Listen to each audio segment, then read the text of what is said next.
And so they think, yeah, this is the way you have to be a good moral person, and they simply reinforce those values. Now it's in every school.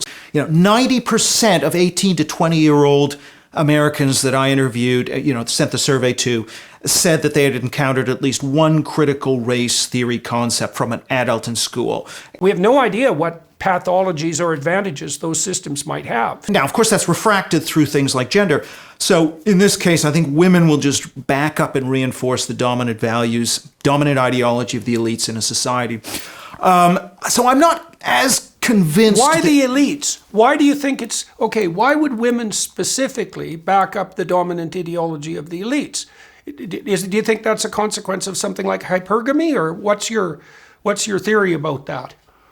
Because it's weird, if they're also standing up for the underdogs, is it that they accept the elite differentiation of who's an underdog and who's a power monger, and then why is that associated with youth, let's say, with women?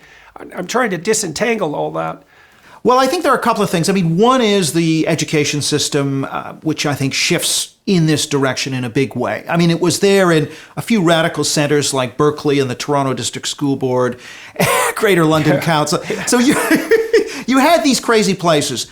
But what's happened is a scaling up. So what my book talks a lot about is these ideas actually go back quite a long way, but it's the scaling up. So I did a couple of studies with the Manhattan Institute. In Britain, it was about, it was a majority as well. Not as high, but a majority. So it's hitting saturation level.